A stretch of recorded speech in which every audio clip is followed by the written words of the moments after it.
Baik Bapak Ibu dosen, Assalamualaikum warahmatullahi wabarakatuh. Kembali lagi dengan saya di channel saya.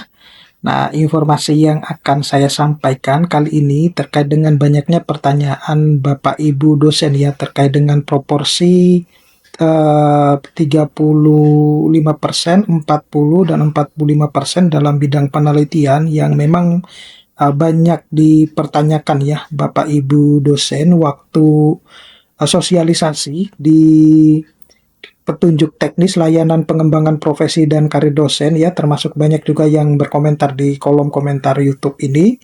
Nah, saya akan membahasnya berdasarkan pemahaman saya. Jadi kalau ada misalnya kesalahan mohon saya dikoreksi ya, nanti akan saya kaitkan dengan OPOPAK 2019 ya. Tapi sebelum saya membahas ini lebih dalam, saya mau menginformasikan kepada Bapak Ibu dosen bahwa bagi Bapak Ibu dosen yang ingin mendownload e-book yang bisa digunakan untuk menulis di jurnal Scopus, di jurnal Sinta 1 hingga Sinta 6, menulis buku, ya Bapak Ibu dosen bisa mendownloadnya melalui link yang sudah saya sediakan di deskripsi ini. Apalagi kalau saat ini untuk petunjuk teknis layanan pengembangan profesi karir dosen itu dianggap oleh sebagian besar dosen-dosen itu cukup memberatkan ya. Jadi kita akan bahas pada video kali ini. Nah, Bapak Ibu dosen, di sini saya tidak akan menjelaskan secara keseluruhan karena penjelasan secara keseluruhan sudah saya jelaskan, tapi di sini saya hanya fokus kepada proporsi dari persenan untuk bidang penelitian Bapak Ibu dosen ya. Jadi kita langsung saja ke bagian yang paling Bapak Ibu pertanyakan ya. Di sini itu coba kita cari dulu Bapak Ibu dosen. Nah, ini sebenarnya kan sudah dibahas di sini ya Bapak Ibu dosen ya, di syarat ke lektor itu ada 35 ya. Jadi yang saya highlight ini adalah yang yang memang dipersyaratkan ya. Kemudian yang proporsi angka kredit untuk yang lektor kepala itu 40% ya. Nah, ini yang Bapak Ibu pertanyakan ya. Maksudnya itu seperti apa sih? Sebenarnya kalau Bapak Ibu pernah melihat ya di POPAK POPAK 2019 ini sebenarnya sudah juga dibahas gitu ya. Di POPAK 2019 itu juga ada mekanisme loncat jabatan ya, tetapi tidak se-ekstrim yang saat ini ya kalau dinilai oleh teman-teman dosen gitu. Nah, kalau saat ini tuh dinilainya katanya lebih ekstrim gitu.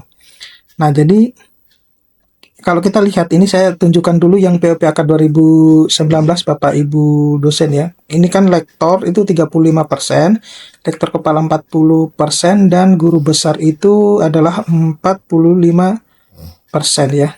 Nah, ini 45%. Nah, coba kita lihat yang POPAK 2019. Jadi di POPAK 2019 ini sebenarnya ketentuan itu sudah ditetapkan ya. Gitu. Nah, di sini juga itu juga memfasilitasi kenaikan jabatan akademik dosen untuk yang loncat jabatan. Dan di POPAK 19 itu waktu itu adalah yang penting Scopus ya, tapi yang diminta itu 2. Nah, kalau sekarang itu tidak hanya Scopus saja Bapak Ibu dosen. Jadi Bapak Ibu dosen yang ingin loncat jabatan itu pola pikirnya sekarang harus dirubah ya. Jadi tidak lagi yang penting Scopus. Nah, sekarang itu sudah ditentukan harusnya Scopusnya kuartil berapa gitu ya, kemudian memiliki impact factor berapa. Nah, ini Bapak Ibu guru yang saya maksud ya.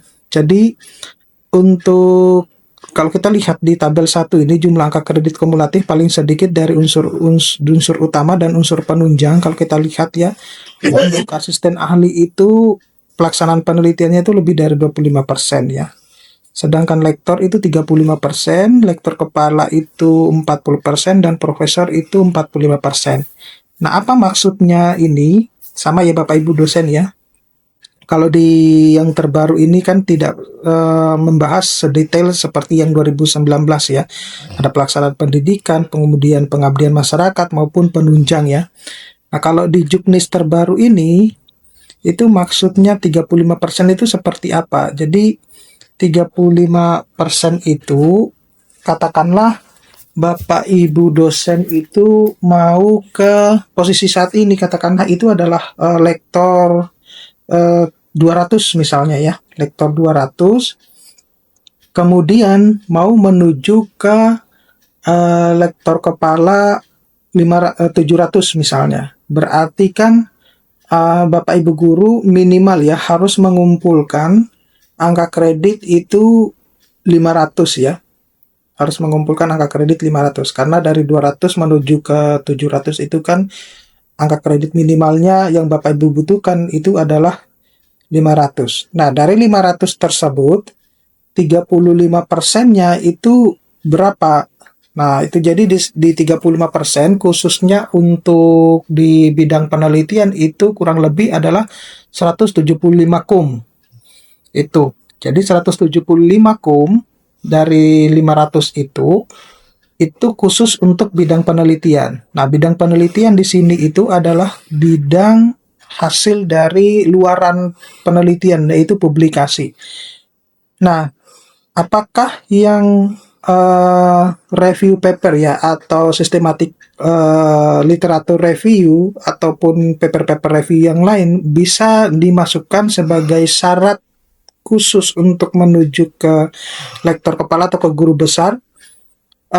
Sejauh pemahaman saya itu tidak diperbolehkan ya, meskipun juga di sosialisasi itu juga tidak dibahas ya karena keterbatasan waktu, sehingga mungkin ada pertanyaan hal tersebut tapi tidak tersampaikan karena adanya keterbatasan waktu. Nah, jadi jelas Bapak Ibu dosen ya. Tetapi Bapak Ibu dosen, berdasarkan pengalaman saya, kalau misalnya Bapak Ibu dosen itu dari 200 menuju ke lektor kepala 700 itu minimal harus mengumpulkan total 500 kum, dan khusus untuk bidang penelitian itu adalah 30%, yaitu 175 kum. Bapak Ibu dosen tidak boleh mengepres ya atau apa ya,